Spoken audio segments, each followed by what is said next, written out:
but taking care of everybody else and making so many sacrifices, I finally sat down with my family and I said, listen, we need a meeting because I need to stand up and fight for our freedoms. I'm passionate about that, and that's what I need to be doing right now. That's what God is calling me to do. That is my purpose. Everything in my life that I've gone through led me to where I wanted to be, the Convoy. It led me to the Convoy. That's my legacy. It may not mean anything to you. It means something to me. And so I joined the Convoy. I started driving around the Beltway. I didn't know anybody. I was fearful at first because, I'm the type where I don't generally like to just go out and do things on my own. I always like to have somebody do it with me. But I stepped out of my comfort zone, like my brother said. Step out of your comfort zone, get your ass off the couch, and go be a part of it. And you're going to meet people. It's going to change your life. And you're going to find your tribe. And I did. The very first day, I joined the Convoy on March 5th. I drove to D.C. until I found them. I rode around that beltway until I found them. And I rode back to Hagerstown with them, fueled up, and went back to the camp, the Speedway. And I was with them ever since. And I met the most generous, loving people. I lost my wallet. That was what started a lot of it. I lost my wallet. I had gone there on Saturday, lost my wallet, and then I realized Saturday night when I got home my wallet was missing, and I had over $200 in it, and all my credit cards, gift cards. And after I went on Sunday, my intention was I'll ride back and I'll inquire if anybody found the wallet. And so when we were at the fuel stop coming back off the Beltway, I had $20 in my riser that I always keep just in case. And so that was all I didn't know at the time they paid for your gas. So I pulled up to the tank and I got out my 20 and I started putting gas in it. And this gentleman next to me, he saw my flag on the car and he's like, hey, did you really vote for Trump?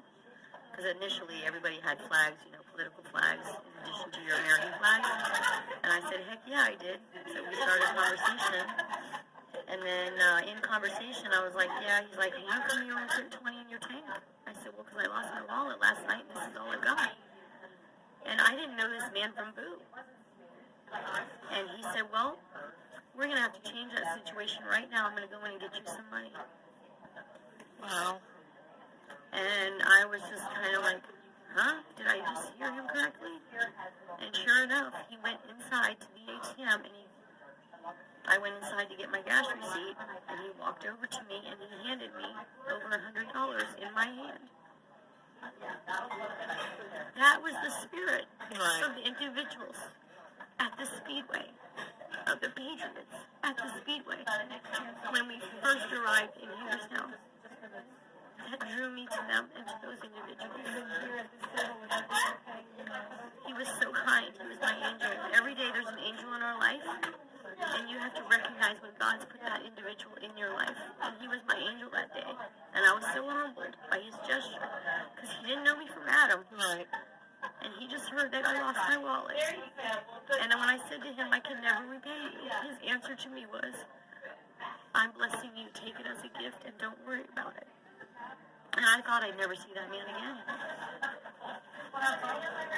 So we hugged him, and I told him again, you're my angel, and I was so happy. And we get back to the camp, and we had the night meeting, and, we had dinner, we had the night meeting, and I met everybody, and I asked about my wallet, and nobody, they said, we'll write down this information for lost and found. And so time went on, and somebody else, while I was at the lost and found, heard that I lost my wallet, and another person just hands me $20. Wow. I don't know these people. Right. I'm not used to people being generous and kind-hearted, receiving all these gifts, and it touched my heart. So I wrote down the information, I gave it to Hippie Mama, and she was going to try to get an announcement made, and it didn't happen that night. So then the next day, in the morning, I went back, to Lost and Found, asked Hippie again, you think they're going to be able to, make the announcement? And, well, it turns out the announcement was never made until a Thursday morning, right before we were getting ready to roll out for a Beltway trip. And so the announcement was made, and people in the crowd were yelling, you know, it's at the med trailer. They've turned a wallet in at the med trailer. So I got all excited thinking, oh my God, they turned a wallet in at the med trailer. And I didn't know where the med trailer was. And I was emotional and confused. And so this other gentleman, you know, whose name at the time I didn't know, he worked security, he worked for parking, he was a truck driver. He was one of the ones that came from California with the original Convoy. And he took me by the arm and he says, I will walk you over there. And like a true gentleman, he took me by the arm and I'm crying and I'm talking and he's just listening and walking me over. And he helped me, you know, helped me look for the wallet, and then we were told Rachel has to be the one.